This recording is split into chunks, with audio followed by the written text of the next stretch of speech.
அரியலூர் மாவட்ட பொதுவுறுப்பினர் கூட்டத்திற்கு தலைமையேற்றிருக்கின்ற கழகத்தின் சட்டத்திட்ட திருத்தக்குழு இணை செயலாளர் அன்புக்குரிய சுபாஷ் சந்திரசேகர் அவர்களே, வரவேற்புரை ஆற்றிய மாவட்ட கழகத்தின் துறை செயலர் அன்புக்குரிய சகோதரர் கணேசன் அவர்களே, முன்னிலை வைக்கின்ற மாவட்ட துறை செயலாளர் அண்ணன் லதா பாலா அவர்களே, மாவட்ட செயலாளர் அண்ணன் ராஜேந்திரன் அவர்களே, பொதுக்குழு உறுப்பினர்கள் அன்புக்குரிய சிஆர் பொய்யாமொழி அவர்களே, அன்பழகன் அவர்களே, பாலு அவர்களே, ஷாஜகான் அவர்களே, சுமதி கருணாநிதி அவர்களே, மாவட்ட இளைஞர் அமைப்பாளர் சகோதரர் நெய்வேலி அவர்களே, சிறப்புரையாற்றிய அரியலூர் தொகுதியின் மேல்நல பார்வையாளர் முனைவர் மரியாதைக்குரிய அண்ணன் சபாபதி மோகன் அவர்களே, நேமன் தொகுதி மேல்நல பார்வையாளர் அன்புக்குரிய சகோதரி கலா சுந்தரமூர்த்தி அவர்களே, குன்னம் தொகுதி மேல்நல பார்வையாளர் அன்புக்குரிய சகோதரர் கே அருண் அவர்களே,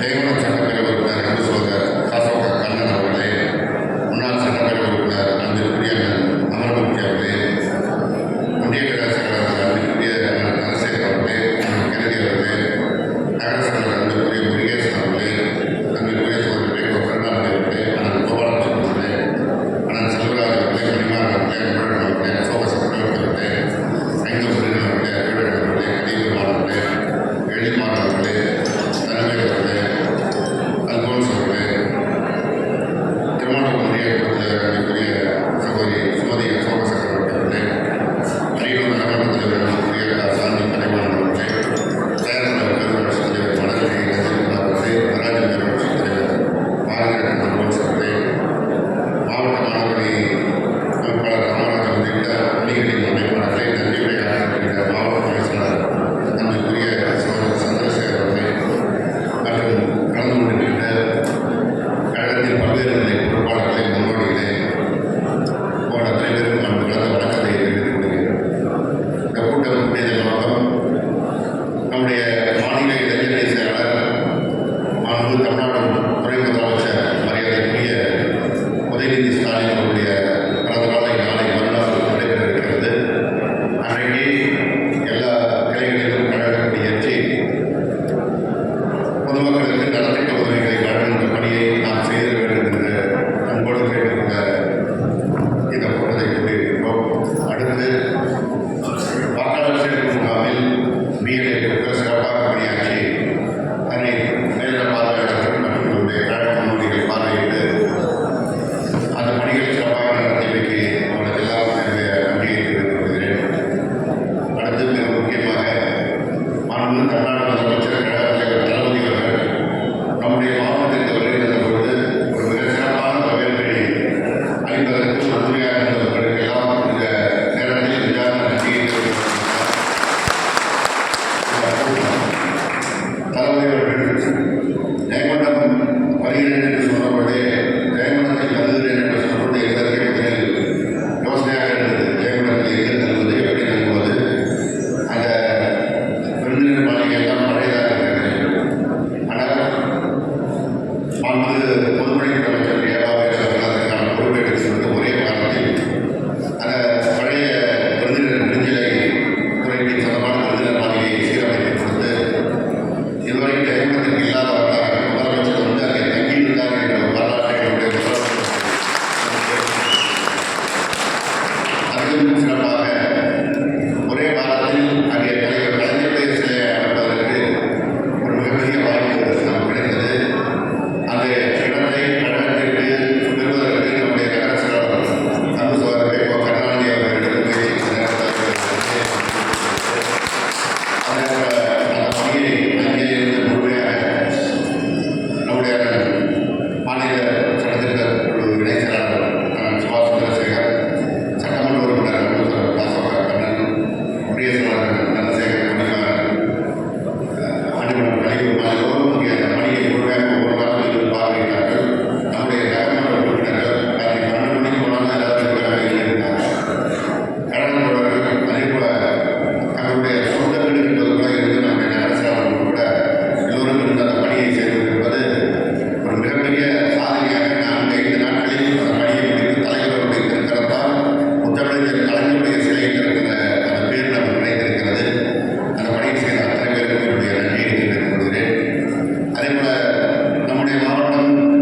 தீவிரமாக ஆர்வமாக இருந்தார்.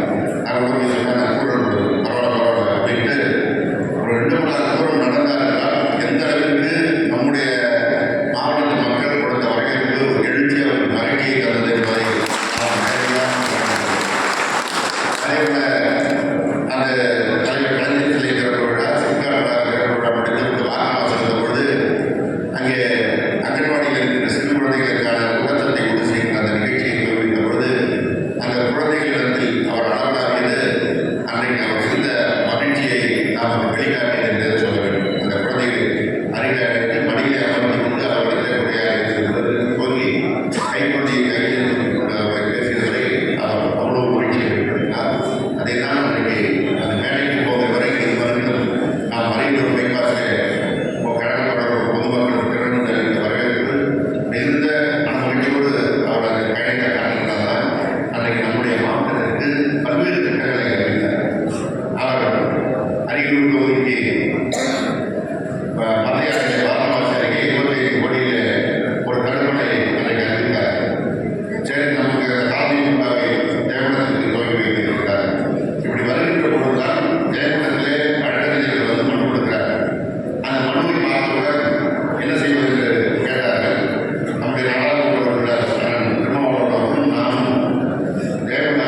வன்னியர்களுக்கு இழப்பு தான் என்பதை நான் மிக தெளிவாக சொன்னேன்.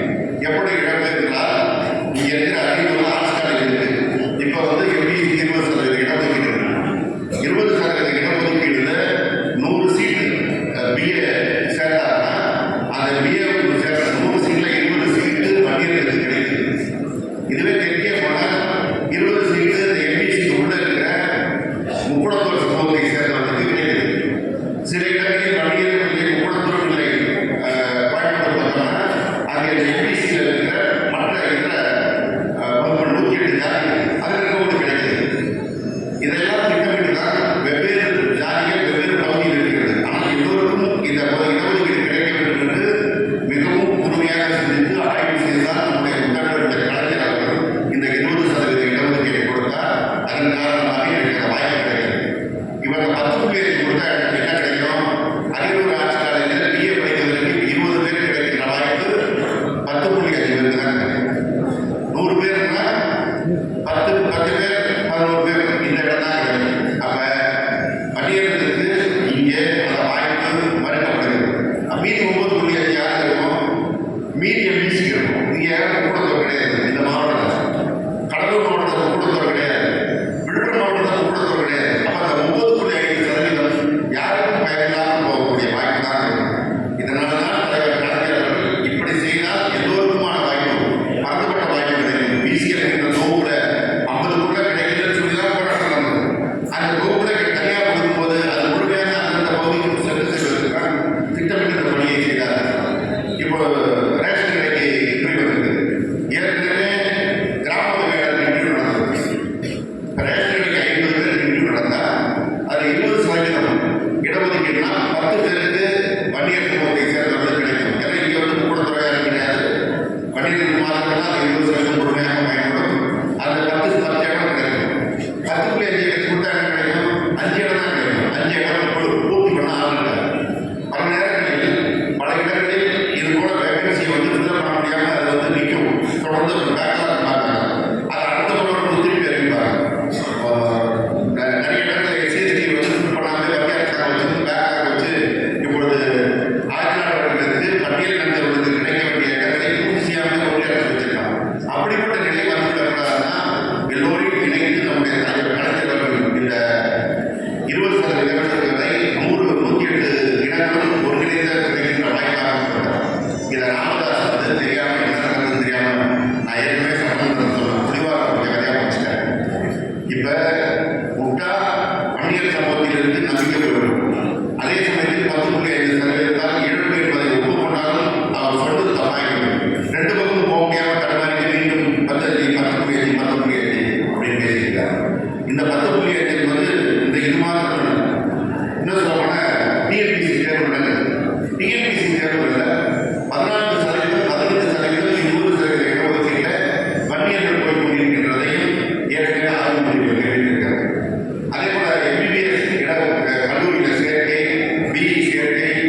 கண்டிப்பாக.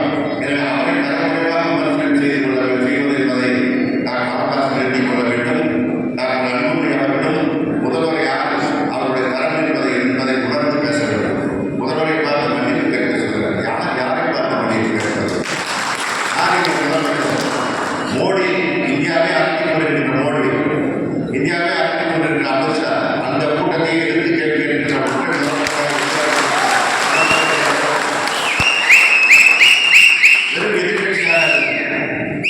கொள்கை ரீதியாக, சித்தாந்த ரீதியாக எங்கள் கொள்கை திராவிட இயக்க கொள்கை, நாங்கள் பிஜேபி கொள்கையை எதிர்க்கிறோம் என்று துணிச்சலாக நின்று பேசுகின்றவர் எங்கள் முதலமைச்சர். இன்னும் சொல்லப்போனால் தமிழ்நாட்டில் பிஜேபி என்பது ஒரு கட்சியே கிடையாது, ஒரு சக்தியே கிடையாது.